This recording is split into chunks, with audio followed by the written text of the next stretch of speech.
Welcome back और YouTube channel. आज के इस वीडियो में हम करंट इलेक्ट्रिसिटी का डिटेल्ड वन शॉट करने वाले हैं। तो आपका पूरा कंटेंट यहाँ पे क्लियर होगा, कवर होगा।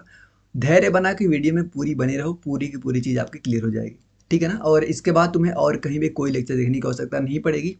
एक चीज़ की आवश्यकता पड़ सकती है तुम्हें कि नोट्स ना, क्योंकि समय कम है तो नोट्स तुम नहीं बना पाओगे, साथ साथ लिख नहीं पाओगे। तो नोट्स के लिए तुम बिल्कुल फ्री आप कॉस्ट में ले सकते हो मेरे टेलीग्राम को ज्वाइन करके, जिसकी लिंक मैंने डिस्क्रिप्शन में दे रखी है। और कोई पर्सनल क्वेरी हो तो आप उसको हमसे डायरेक्ट मैसेज पे बात कर सकते हो। इंस्टाग्राम की लिंक डिस्क्रिप्शन में मैंने दे रखी है। तो चलो हम स्टार्ट करते हैं। आज का जो हमारा टॉपिक है करंट इलेक्ट्रिसिटी। देखो, इसको हम दो पार्ट में पढ़ेंगे, मतलब वीडियो दो नहीं होगी, वीडियो हमारी एक ही होगी, दो पार्ट। पहला पार्ट में हम जो कवर करेंगे वह चीज़ें यहाँ पे देखो। सबसे पहले हम जानेंगे कि आप इलेक्ट्रिक करंट किसे कहते हो। दूसरा हम पढ़ेंगे कन्वेंशनल करंट को। तीसरा हम पढ़ेंगे ड्रिफ्ट वेलोसिटी, जो कि इलेक्ट्रॉन की फ्लो की वजह से आती है। फिर हम करंट डेंसिटी पढ़ेंगे, ओम्स लॉ। इतना तक मान लो कि तुम अगर देखोगे ना तो इतना तक तुम्हारा थ्योरेटिकल पार्ट आता है, जहाँ पे तुम्हें थोड़ी सी बोरिंग सी फील होगी। लेकिन भाई अब है सिलेबस में तो करना तो पड़ेगा। यहाँ पे हमें चीज़ें रटनी होती हैं, जैसे कि आपका आएगा ड्रिफ्ट वेलोसिटी का फॉर्मूला रटोगे, ठीक है ना। रिलैक्सेशन टाइम वगैरह आती हैं, तो तुम टेंशन मत लेना। जहाँ पे थोड़ा सा तुमको बोरिंग वाला पार्ट है उसको भी मैं इंटरेस्टिंग बनाने का प्रयास करूंगा। फिर पढ़ोगे आप resistance, resistivity, conductance, conductivity. Temperature dependent resistance पढ़ोगे आप। यह वाला सेशन जो आपका है 8 नंबर वाला, अभी आपके सिलेबस से हट चुका है। कलर कोडिंग वाला जो था पहले हुआ करता था। फिर सीरीज पैरेलल कॉम्बिनेशन पढ़ेंगे, ईएमएफ एम पोटेंशियल डिफरेंस को पढ़ेंगे, इंटरनल रेजिस्टेंस को पढ़ेंगे, और series and parallel combination of the cell. तो यहाँ तक हमारा होगा एक एक पार्ट करंट इलेक्ट्रिसिटी का। तो अगर रेडी हो तो चलो स्टार्ट करते हैं पढ़ना, ठीक ना। अगर एक रफ साथ में लेके बैठोगे, क्योंकि फिजिक्स है ना भाई, फिजिक्स को हम थ्योरी जैसे नहीं पढ़ सकते हैं। पढ़ेंगे जहाँ पे करने लायक डेरिवेशन जहाँ पे आएगा, तहाँ पे तुम भी थोड़ा थोड़ा पेन चलाना, ताकि तुमको बोर फील ना हो। क्योंकि वीडियो थोड़ी सी बड़ी होगी, तो थोड़ा सा प्रयास करना।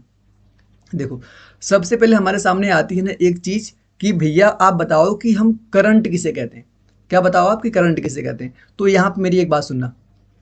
करंट वर्ड जो होता है ना, मैं इसकी हिंदी में अगर प्रोनाउंसिएट करूँ तो उसको हम बोलते हैं धारा, और इंग्लिश में करंट को तुम फ्लो बोल सकते हो। और हाँ, मैं यहाँ पे थोड़ा सा हिंदी का यूज करता हूँ, तो अगर तुम्हें दिक्कत होती है ना तो बताना मुझे जरूर। मुझे लगता है कि अगर मैं थोड़ा सा हिंदी लैंग्वेज, मतलब हिंदी इंग्लिश मिक्स करके पढ़ाऊंगा, तो उसको ज़्यादा लोग रिलेट कर पाएंगे। इसलिए मैं ऐसे करता हूँ। तो तुम जैसा भी होगा, कंफर्ट फील करते हो कि नहीं करते हो, तो कमेंट बॉक्स में इसको हमें जरूर बताइएगा। तो देखो, मैं पहले करंट को समझाने का प्रयास करता हूँ। तो इसको हम बोलते हैं ना फ्लो। वो फ्लो भाई किसी चीज़ का हो सकता है। जैसे हम देखते हैं कि रिवर बहती है ना, उसमें वाटर बहता है, तो भाई उस कंडीशन में वाटर का फ्लो होता है, तो क्या बोलोगे आप? वाटर करंट बोलोगे, वाटर करंट। हवा बह रही है तो एयर करंट बोल सकते हो। मतलब जो चीज़ें फ्लो होती है ना, उसको हम क्या नाम देते हैं? करंट नाम देते हैं, किसी टाइम इंटरवल के बीच में। उसी प्रकार अगर कहीं पे किसी चीज़ में, किसी मटेरियल के अंदर इलेक्ट्रॉन फ्लो कर रहा है, इलेक्ट्रॉन फ्लो कर रहा है किसी टाइम इंटरवल के बीच में, तो हम उसको बोलते हैं भैया यह हमारा इलेक्ट्रिक करंट है। आई होप समझ गए होगे। कहीं पर भी अगर इलेक्ट्रॉन का फ्लो हो रहा है किसी गिवन टाइम इंटरवल में, तो आप बोलते हो उसको क्या? Electric current. डिफिनेशन देखो वही लिखी गई है, अभी तुमको समझ आ जाएगी। देखो लिखा है ना कि the electric current is defined as the charge flowing. Charge flowing मैंने क्या बोला? इलेक्ट्रॉन भी तो चार्ज ही होता है ना भाई। इलेक्ट्रॉन प्रोटॉन ये क्या होते हैं? चार्ज ही होते हैं। तो charge flowing through any section of the conductor in 1 second. मतलब मैं टाइम दे दूं कि 1 सेकेंड का टाइम है, उसके अंदर कितना इलेक्ट्रॉन का ट्रांसफर, मतलब कितना चार्ज फ्लो कर रहा है, उसको हम बोलते हैं क्या? Electric current. इलेक्ट्रिक करंट को हम आई से डिनोट करते हैं। सिंबल क्या होता है इलेक्ट्रिक करंट का? आई। तो आई जो होता है, मैंने क्या बोला कि चार्ज का फ्लो पर यूनिट टाइम। तो आई का फार्मूला होता है I equal to Q by T. तो ये फार्मूला तुम्हें याद रखना, इजी होता है, लेकिन यहाँ से क्वेश्चन आते हैं। अगर हमें जैसे मान लो कि बहुत छोटा चार्ज दिया हो, क्या दिया हो? छोटा चार्ज दिया हो और छोटा टाइम इंटरवल दिया है, उस केस में हम क्या लिख सकते हैं कि I equal to d Q upon में डी टी। तो डी क्यू अपॉन में डी टी हमने जो फार्मूला आपके यहाँ पे लिखा है, यह कब है? जब चार्ज फ्लो जो हो रहा है ना, हमारा चार्ज फ्लो कितना है? बहुत कम है। तो अगर तुमसे कोई पूछे कि ये क्यू क्या है, तो कभी तुम चार्ज मत बोलना, भैया चार्ज है। क्या बोलोगे? फ्लोन चार्ज, मतलब जो बह रहा है चार्ज, वो वाला चार्ज है। अब देखो, जो करंट होता है ना, वो अभी अलग अलग प्रकार की होती है। सबसे पहला टाइप होता है, उसको हम बोलते हैं स्टडी करंट। क्या बोलते हो आप? Study current. यह करंट कैसी होती है? अगर मैं ग्राफ प्लॉट करूँ किसके बीच में? आई के बीच में और टी के बीच में, अगर मैं ग्राफ प्लॉट करूँ, अगर उस कंडीशन में करंट जो है हमारा, ग्राफ में करंट जो है आई, उसको मैं कांस्टेंट कर दूं, लेकिन टाइम क्या हो, समय बढ़ रहा है, लेकिन जो हमारा करंट है वह कांस्टेंट है तो उस कंडीशन को बोलते हो आप स्टेडी करंट। ग्राफ से तुम समझोगे, देखो इधर क्या है तुम्हारा एक्स एक्सिस पे टी है, वाई एक्सिस पे तुम्हारा आई है। अगर मैं वाई एक्सिस, देखो वाई एक्सिस को मैंने क्या कर दिया कांस्टेंट, तो इस कंडीशन में करंट क्या होगी कांस्टेंट, लेकिन टाइम क्या हो रही है हमारी बढ़ रही है। देखो ग्राफ समझते हो ना भाई, मैथमेटिक्स हो तभी ग्राफ समझते होगे, बायो बैकग्राउंड से तभी ग्राफ समझते होगे। तो इस ग्राफ, यह ग्राफ क्या बता रहा है, आई क्या है कांस्टेंट। अब आई कांस्टेंट होगी तो इस वाले ए वाले सेक्शन को आप क्या बोलोगे, इसको बोलोगे भैया यह आपकी स्टेडी करंट है। दूसरी करंट जो मैं आपको बताने वाला हूं उसका नाम क्या होता है, उसका नाम होता है, जल्दी बताओ, उसका नाम होता है वायरिंग करंट ना, वायरिंग करंट। वायरिंग मतलब समझते हो कि समय के साथ क्या होगी, बदलेगी। टाइम अगर चेंज करेंगे तो करंट भी चेंज होगी, लेकिन कांस्टेंट होती है। जितना आप टाइम बढ़ाओगे उतना ही चेंज, करंट में भी उतना ही चेंज होगा। अगर मैं इस पॉइंट पे देखूं तो मैंने इतना टाइम बढ़ाया, टाइम इधर आया, किस एक्सिस पे, एक्स एक्सिस पे। सेम वाई एक्सिस पे देख लो उतना ही क्या हमने करंट भी मिली है। अब मैं इस पॉइंट पे आता हूँ तो जितना टाइम आगे बढ़ा है उतना ही क्या हमारा है, करंट मिला है। तो यह जो ग्राफ बना है हमारा, कैसा ग्राफ बना है, स्ट्रेट लाइन। स्ट्रेट लाइन का जो ग्राफ होता है कौन सी इक्वेशन को फॉलो करता है आपको पता है, y equal to m x plus c, y equal to m x plus c. Clear ना यहाँ तक, तो यहाँ तक कोई दिक्कत नहीं होनी चाहिए। थर्ड पॉइंट आपका जो है यहाँ पे देखो दिखा होगा आपको, थर्ड पॉइंट यह ग्राफ, इस वाला ग्राफ जो थर्ड वाला ग्राफ दिखा है, इसी ग्राफ के ऊपर तुमको एक चैप्टर पढ़ना होता है पूरा डिटेल में। उस चैप्टर का नाम होता है अल्टरनेटिंग करंट। यह जो ग्राफ तुम्हारा बना है इसका नाम क्या होता है, अल्टरनेटिंग करंट, तुम्हारे अंदर चैप्टर है। तो alternating current whose magnitude vary करता है कॉन्टिन्यूसली एंड उसकी डायरेक्शन भी पीरियोडिकली चेंज होती है। डायरेक्शन को पीरियोडिकली चेंज होने का मतलब समझ रहे हो, मतलब कि एक चक्कर लगाओगे दूसरा चक्कर, चक्कर पीरियोडिक। आई होप कि मैंने जो भी समझाया यहाँ पे तुमने समझा। अगर वीडियो समझ आ रही होगी तो भाई एक रिक्वेस्ट है कि तुम वीडियो को लाइक करना, वहाँ से बस मुझे यही समझ आएगा कि तुमको वीडियो समझ आ रही। और अगर ऐसी और वीडियो देखना चाहते हो तो चैनल को सब्सक्राइब कर लो। चलो स्टार्ट करते हैं आगे।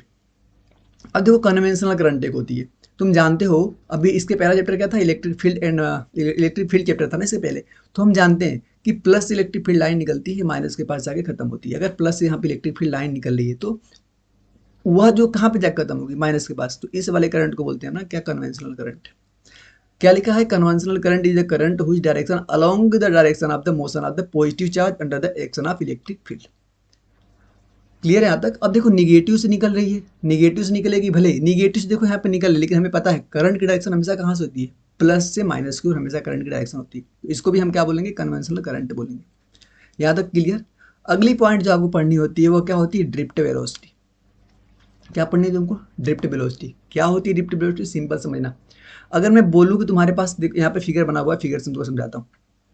देखो यहाँ पे सब कुछ ध्यान से देखना। हमारे सामने यहाँ पे हमने क्या लिया ना, यह करंट कैरिंग वायर लिया जिसके अंदर करंट का फ्लो होगा, और हमने इसको एक बैटरी से जोड़ दिया। यह क्या है, बैटरी। बैटरी का जो है बड़ा वाला डंडा होता है इसको आप बोलते हो पॉजिटिव टर्मिनल, छोटे वाले डंडे को बोलते हो आप निगेटिव टर्मिनल। इसके वो और लैंग्वेज में बोल सकते हो कि भैया ये हायर पोटेंशियल है और ये लोअर पोटेंशियल है। जो हायर पोटेंशियल होता है उधर प्लस चार्ज होता है, तो जब यह प्लस है, यहाँ पे सर्किट सेम ही दिख रही है, तो यह भी हमारा कौन सा पार्ट हो जाएगा, प्लस पार्ट। ये भी क्या हो जाएगा हमारा प्लस पार्ट। और माइनस वाला अगर ये माइनस है तो यह भी हमारा एंड क्या बनेगा, माइनस बनेगा। अब हमको पता है कि प्लस माइनस अगर हमने बना लिया तो जो हमारी इलेक्ट्रिक फील्ड होती है प्लस से निकलती है माइनस की ओर जाती है, तो हमारी इलेक्ट्रिक फील्ड किधर होगी, प्लस से माइनस की ओर। एक चीज़ अगर तुमको नहीं पता है, शायद पता होगी कि क्या, अगर मैं इलेक्ट्रिक फील्ड के अंदर, इलेक्ट्रिक फील्ड के अंदर अगर मैं एक इलेक्ट्रॉन को रखता हूँ तो उस इलेक्ट्रॉन के ऊपर एक फोर्स लगता है। वो फोर्स कितना होता है, यहाँ पे साइड में लिख देता हूँ। वो जो फोर्स होता है F equal to e into क्या होता है, capital E. E into capital E. E क्या है यहाँ पे, charge of electron. Capital E क्या है, इलेक्ट्रिक फील्ड। एफ क्या है, फोर्स। एफ फोर्स निकाला हमने। तो इस पे इलेक्ट्रॉन पे ऊपर अगर यहाँ पे इलेक्ट्रॉन रखूंगा ना, अगर मैं यहाँ पे इलेक्ट्रॉन को रखता हूँ तो अगर इलेक्ट्रिक फील्ड की डायरेक्शन इधर है तो उस इलेक्ट्रॉन पे जो फोर्स लगेगा ना, इलेक्ट्रिक फील्ड की डायरेक्शन के अपोजिट एक फोर्स लगता है। फिर से बोलूँ, देखो मैंने क्या क्या बोला, फिर से सुनो। यह हमने बैटरी लगा दी, इसका हाई पोटेंशियल लोअर पोटेंशियल। यहाँ पे बन रहा है हमारा पॉजिटिव टर्मिनल, यहाँ बन रहा है हमारा निगेटिव टर्मिनल।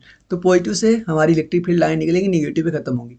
और पॉजिटिव के अंदर अगर मैं क्या करूँ, इलेक्ट्रिक फील्ड के अंदर अगर मैं कोई इलेक्ट्रॉन को रखता हूँ तो उस इलेक्ट्रॉन के ऊपर एक फोर्स लगता है जिसको हम क्या बोलते हैं, एफ इलेक्ट्रिक फोर्स बोलते हैं। और वह फोर्स हमेशा अगर इलेक्ट्रॉन को रख रहा हूँ तो इलेक्ट्रिक फील्ड के अपोजिट लगता है, अगर प्रोटॉन को रखता हूँ तो इलेक्ट्रिक फील्ड के अलोंग लगता है। ये चीज़ें तुमको पता होंगी। तो अगर इधर किधर फोर्स लगेगा, इधर कितना लगेगा, ई इंटू कैपिटल ई। यहाँ तक क्लियर ना। अब मुझे इसको हटाने दो, अब इसको हटाने दो इसलिए क्योंकि यहाँ पे बहुत ज़्यादा पेन चल गई। तो यहाँ तक क्लियर तुमको। अब देखो यह जो ई निकला यह क्या है भाई, electric field.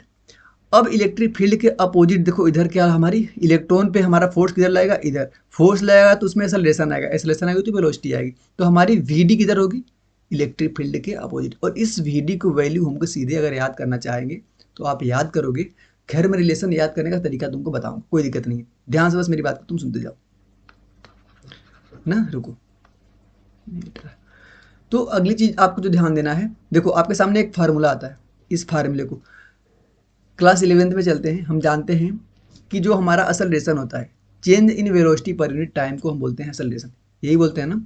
A equal to होता है डी वी अपॉन में डी टी, पढ़ते हैं। तो मैं यहाँ से डी वी इक्वल टू क्या ले सकता हूँ, d v equal to a d T.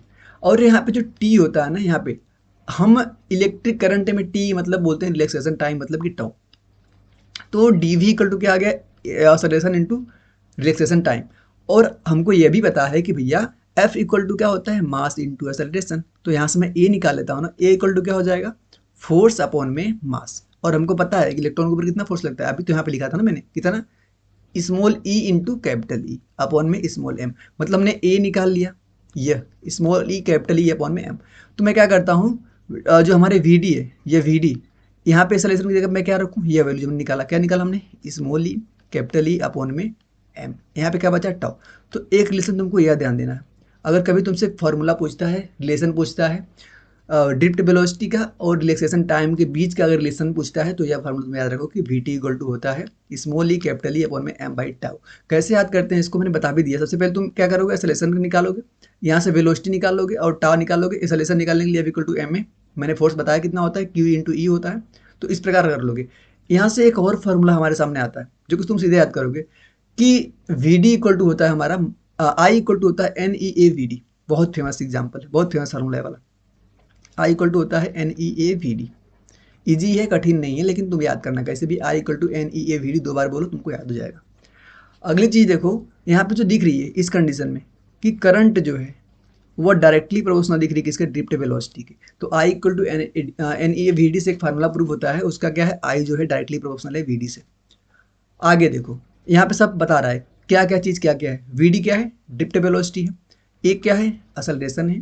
T क्या, टा क्या है आपका, टाउ बोलते हैं इसको, क्या है, रिलैक्सेशन टाइम है। और एक कैपिटल ई क्या है, इलेक्ट्रिक फील्ड है। स्मॉल ई क्या है, इलेक्ट्रॉनिक चार्ज, इलेक्ट्रॉन के ऊपर चार्ज है। एम क्या है, मास ऑफ इलेक्ट्रॉन। एन क्या है, number of electron density, number of density of electron. I क्या है, length of the conductor. A क्या है, area of the cross section. ना सब कुछ तुमको यहाँ पे क्लियर होती हुई दिखाई दे रही है। इस पेज पे अगर सारी चीज़ें क्लियर। अच्छा हाँ, मैं एक चीज़ और यहाँ बता दे रहा हूँ कि देखो हम जब कितना भी अच्छा कहानी पढ़ लेना तो हमको डाउट तो आते हैं, और डाउट क्लियर करना बहुत ज़रूरी है। अगर तुमको डाउट नहीं आ रहा है तो तुम समझ लो सही से स्टडी नहीं कर रहे हो। डाउट आना अच्छी बात होती है, तुमको डाउट आता है तो कमेंट में पूछो, मैं उसका रिप्लाई दूंगा। और नहीं तो व्हाट्सएप को तुम ज्वाइन कर लो भाई, बहुत ज़रूरी होता है डाउट को क्लियर करना। और यूट्यूब पे ये चीज़ें नहीं मिल पाती हैं कि अगर कोई पढ़ाए भी और आपका डाउट क्लियर करे। प्रयास करूंगा, अभी तुम लोग कम हो सके तो इन फ्यूचर अगर बच्चे पढ़ते भी हैं तब भी प्रयास करूंगा कि यह वाली फैसिलिटी जरूर रखा जाए कि बच्चों मतलब सामने वाला जो इंसान पढ़ रहा है उसके डाउट को क्लियर किया जाए, क्योंकि बिना डाउट को क्लियर किए हम किसी भी एग्जाम को क्लियर नहीं कर सकते। ऐसा तो नहीं होगा कि तुम्हारा सपना खाली बोर्ड होगा, बोर्ड से आगे भी तो तुमने कुछ सोचा होगा। मैथ लिए हो तो तुमने कुछ तो बढ़िया सोचा होगा, इंजीनियरिंग की तरफ बायो लिया होगा तो कुछ तो बढ़िया सोचा होगा, 12th करके बैठना तो नहीं होगा साइंस लिया है तो। इसलिए मैं बोल रहा हूँ कि डाउट को अभी से क्लियर करना स्टार्ट करो। नेक्स्ट चीज आपको जो पढ़नी है उसका नाम होता है करंट डेंसिटी। किससे प्रदर्शित करते हैं इसको हम, जे से ना, जे से। अब देखो हमारे सामने करंट डेंसिटी क्या होती है, मैं इसको समझाता हूँ तुम्हें।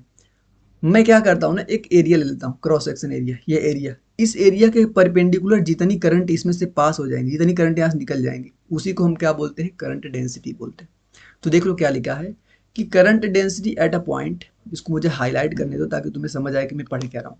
Current density at a point within a conductor is the current through unit area of the conductor. ध्यान देना यहाँ पे मैंने क्या बोला, unit area of the conductor around that point provide the area is perpendicular to the direction of the flow of current, जिसको आप क्या बोलते हो, करंट डेंसिटी बोलते हो। तो देखो जे इक्वल टू क्या आ गया, आई बाई ए, मतलब कि क्रॉस सेक्शन एरिया के परपेंडिकुलर क्या निकल रही है, करंट निकल रही है। तो J equal to I by ए हो गया। और हम पढ़ के आ रहे हैं, क्या पढ़ के आ रहे हैं, और हम यहाँ से एक चीज पढ़ के आ रहे हैं, भैया जो आई होता है ना वो n e A v d के बराबर होता है। पढ़े ना इसको। तो मैं यहाँ से क्या कर सकता हूँ, मैंने बताया कि जे आई बाई ए है, रुको पेन चेंज कर दो, रेड है, तो जे आई बाई ए है, तो मैं आई की वैल्यू यहाँ पुट करता हूँ NEAVD अपॉन में ए करता हूँ, तो इस ए से कटा हुआ दिखाई दे रहा है, तो जे का एक और फार्मूला निकल गया, क्या, NEVD। तो जे इक्वल टू एक यह भी फार्मूला होता है, तुम इसको भी ध्यान रखोगे, ठीक है ना। और ये अगर वेक्टर फॉर्म में अगर आपसे पूछे करंट डेंसिटी तुम वेक्टर फॉर्म में बताओ, तो तुम बोलोगे कि आई जो होता है ना, जे वेक्टर डॉट ए वेक्टर के बराबर होता है। देखो जब हम कभी दो वेक्टर का डॉट प्रोडक्ट लेते हैं, उसका जो रिजल्टेंट मिलता है ना, वो कैसा मिलता है, वो स्केलर मिलता है। तो यहाँ से एक चीज प्रूफ होती है, करंट जो होती है ना, वो स्केलर क्वांटिटी होती है। क्लियर। चलो आते हैं आगे। अब हमारा स्टार्ट होता है ओम्स लॉ। क्या स्टार्ट होता है? Ohm's law. जो ओम्स लॉ होता है ना, बहुत इसको थोड़ा सा गहराई से समझना होता है। सिंपल हम जानते हैं कि भैया कोई पूछेगा तुम ओम्स लॉ बताओ, तो सिंपल बच्चा क्या बोलेगा कि V equal to I R, ये ओम्स लॉ। भाई यह ओम्स लॉ नहीं है। ओम्स ने एक अपना एक जबरदस्त स्टेटमेंट दिया था, पूरा स्टेटमेंट को बोलना होता है। तो अगर तुम्हारे बोर्ड में आता है कि ओम्स लॉ आप बताओ, तो ओम्स लॉ आप ऐसे बताओ जैसे मैंने यहाँ पे लिखा हुआ है। चलो यहाँ पे मैं पढ़ता हूँ आपके लिए कि द इलेक्ट्रिक करंट, क्या बोला आपने, करंट, करंट को किससे डिनोट करते हो आप, आई से, following through an conductor directly proportional होता है किसके, पोटेंशियल डिफरेंस के। तो यहाँ पे जो V लिया ना मैंने, V equal to I R, वो V पोटेंशियल नहीं है, वो क्या पोटेंशियल डिफरेंस है। आई किसके डायरेक्टली प्रोपोर्शनल है, तो मैं यहाँ पे क्या लिख सकता हूँ, अभी आगे आएगा, पूरा तुम पढ़ लो। मतलब क्या इन्होंने बोला कि करंट जो होती है वो पोटेंशियल डिफरेंस के डायरेक्टली प्रोपोर्शनल होती है across the two in the conductor. कब कंडीशन थी भाई ओम्स लॉ की, physical conditions such as temperature हो गया आपका, मैकेनिकल स्ट्रेन हो गया, ये सारी कैसी होती है, रिमेन द सेम, मतलब कि कांस्टेंट होती है, तभी ओम्स लॉ जो हमारा होगा वो फॉलो होगा। तो हमने क्या बोला, हमारे सामने क्या है, ये यही हमारे सामने क्या है, एक सेटअप है। इसमें क्या करी, हमारी करंट इधर बह, कैसे करंट बह, समझ रहे हो ना कि हमेशा करंट प्लस वाली डायरेक्शन में बहती है। तो यहाँ से समझ आपको आ रहा होगा कि यह वाला एंड आपका क्या होगा, प्लस, यह वाला एंड होगा आपका माइनस। तो यह भी बनेगा आपका प्लस, यह भी बनेगा आपका माइनस। इलेक्ट्रिक फील्ड हमारी इधर से इधर है, इलेक्ट्रिक फील्ड हमारी इधर से इधर है। तो प्लस की तरफ, प्लस की जिधर प्लस जाता है ना, उधर ही हमारी क्या होती है, करंट होती है। इलेक्ट्रॉन हमारा किधर, अगर कोई पूछे इस कंडीशन में तो बता इलेक्ट्रॉन का मूवमेंट किधर है, इलेक्ट्रॉन का मूवमेंट, तुम क्या बोलोगे भैया, माइनस से प्लस की ओर, माइनस से प्लस की ओर, ठीक है ना। तो यहाँ से आपका आ गया है current directly proportional to V, मतलब V directly proportional to I। अब हमको जब भी किसी डायरेक्टली प्रोपोर्शनल का साइन हटाना होता है तो कोई ना कोई कांस्टेंट लगाते हैं। तो यहाँ पे जो हम कांस्टेंट लगाने वाले हैं, उस कांस्टेंट का नाम क्या है, R। क्या नाम है उसका, R। और यही R जो है आपका, यही R जो है आपका, इसका नाम क्या होता है, इसी का नाम होता है रेजिस्टेंस। रेजिस्टेंस। अभी हम आगे रेजिस्टेंस को भी देखेंगे, क्यों, क्या पता आपने रेजिस्टेंस के बारे में यहाँ से कुछ नया सीख के जाओगे। तो V इक्वल टू क्या हो गया, R into I, V equal to R into I. इतना लिखोगे तभी तुम्हारा ओम्स लॉ भी कंप्लीट नहीं होगा, अभी आगे आने वाली चीजें। ओम्स लॉ के ऊपर अगर कोई और थोड़ा सा सोचें कि और इस पे क्या क्वेश्चन बनाया जा सकता है, तो उनसे ग्राफ पूछ सकता है। हमें पता है कि V इक्वल टू होता है क्या, R इंटू आई। और अगर मैं इसको क्या करूँ, रिलेट करूँ, मेरे सामने ग्राफ दे दिया किसके के बीच में, I के बीच में और V के बीच में, I के बीच में और V के बीच में। तो मैं क्या कर सकता हूँ इसको, एक मिनट, y इक्वल टू, जबरदस्त चीज़ है ये, मस्त चीज़ है।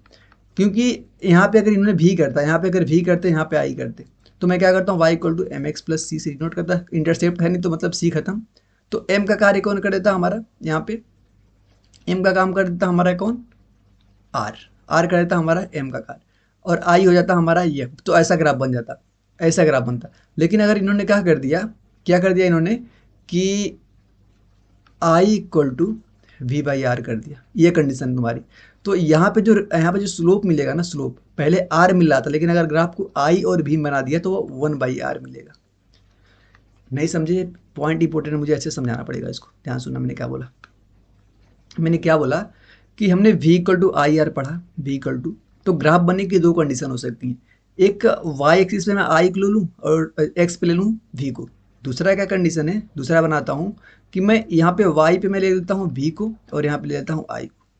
दोनों ग्राफ देखो हमारा ऐसा ही बनेगा, लेकिन दोनों ग्राफ का ये जो स्लोप होता है, स्लोप किसको बोलते हो आप, इसको, tan थीटा को। दोनों ग्राफ का जो स्लोप होगा, दोनों का स्लोप अलग आएगा, इसका स्लोप और इसका स्लोप अलग आएगा। कैसे, अगर मैं इसका बनाऊं तो हमको y पे क्या रखना पड़ेगा, I को, y एक्सिस पे I है, तो यहाँ पे तो v दिख रहा है ना, तो मैं कन्वर्ट करूंगा इसको कैसे, I equal to V by R में, I equal to V by R में। तो I equal to V by R को मैं ऐसे भी लिख सकता हूँ, कैसे, I equal to 1/r into V. तो यह हो गया आपका वाई एम एक्स, तो एक्स पे हो गया वी, वाई हो गया है एम की वैल्यू कितना दिखाई दे रही है, इसे रेट करेंगे तो 1/r। तो इस कंडीशन में आपका जो एम होता क्या है, इसको आप क्या बोलते हो, इसको आप स्लोप बोलते हो ना, एम को स्लोप। तो इसमें 1/r मिल रहा है। सेम इसका तुम करोगे तो v equal to I R आएगा ना, v पहले से y पे है तो y पे हो गया, i यहाँ पे है एम एक्स, तो यह हो गया i पे, m की वैल्यू यहाँ पे कितनी मिलेगी, r मिलेगी। समझ गए तो बहुत बढ़िया, नहीं समझे तो छोड़ दो ना, उतना इंपॉर्टेंट है कंपटीशन लेवल के लिए। और तुम मेरे से अगर लेक्चर कर रहे हो तो मैं आशा करूंगा कि तुम इतना तो समझ ही सकते हो ना, क्योंकि मैं लेवल को नीचे नहीं ले जाऊंगा ताकि तुम्हें खुश करने के लिए पढ़ाऊँ, जो चीज़ें रियलिटी भाई वहाँ पे मैं इसको बताऊंगा, ठीक है ना। तो तुमको प्रयास करो कि जितना मैं बताऊँ उतना तो तुम सीख ही जाओ भाई, बेहतर करोगे बहुत अच्छा करोगे। चलो आते हैं आगे, अब पढ़ेंगे हम रेजिस्टेंस को। The resistance of the conductor is opposition. अच्छा, रेजिस्टेंस एक बात समझ आ रही है ना कि ये रेजिस्ट करेगा किसी चीज़ को, तो सिंपल वही चीज़ है। अगर करंट हमारे सामने पहले मान लो 5 एम्पियर करंट बह रही थी, हमने कोई एक ऐसी चीज़ लगाई, उसके लगाते ही करंट की जो यूनिट थी, मतलब करंट कितनी बहने लगी, 3 बहने लगी, 2 का घाटा आ गया। तो वह जो 2 का घाटा आया ना, लाने का कार्य जो किया उसी का काम रेजिस्टेंस है। जैसे सड़क पे चलते हो ब्रेकर लगा होता है, तो ब्रेकर क्या होता है, एक रेजिस्टेंस होता है, आपकी स्पीड को कम करने का एक तरीका। सेम वही करंट को कम करने के लिए हम क्या यूज करते हैं, रेजिस्टेंस यूज करते हैं। तो यहाँ पे क्या हो गया, रेजिस्टेंस वही था, R equal to V by I. Resistance in term of physical feature, resistance का कुछ फिजिकल फीचर है, एनसीईआरटी में दिया हुआ है, तो यह आपसे स्टेटमेंट वाइज पूछा जा सकता है, तो इसको आप तुम ध्यान से देखना।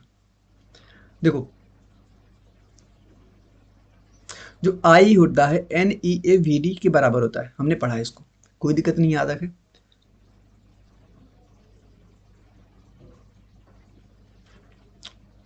पीछे भूत उठ लग रहा है। I equal to n e v d होता है। और हमको अब यहाँ से देखो क्या कर सकते हैं, देखो मैं यहाँ से एक चीज़ बताता हूँ, एक चीज़ होती है ना पोटेंशियल ग्रेडियंट, क्या नाम होता है, पोटेंशियल ग्रेडियंट। फार्मूला तुम ध्यान देना, यह होता है E equal to minus d V upon में डी आर, ये इसको बोलते हो आप पोटेंशियल ग्रेडियंट, ठीक है ना। तो चलो अब यहाँ से मैं क्या करता हूँ कि ये जो वी डी था, इसका हमने एक फार्मूला पढ़ा था, तुमको याद आ रहा है क्या, बोला था हमने कि v इक्वल टू होता है a इंटू टी टा, और v equal to a equal to हमने क्या लिखा था, f बाई एम इंटू टा, और यहाँ पे f बाई एफ की वैल्यू हमने क्या किया था, e, कैपिटल E अपॉन में स्मॉल m इंटू टा। ये हमने वी डी की वैल्यू पढ़ा था। आई होप कि मुझे लग रहा है कि तुमको याद आ रहा होगा यह वैल्यू। तो मैं इस फार्मूले में वी डी की जगह पे मैं इसको पुट करूँगा, यहाँ पे वी डी की जगह पे क्या हमने पुट किया, ई अपॉन में एम, देखो यही पुट किया इंटू टाउ,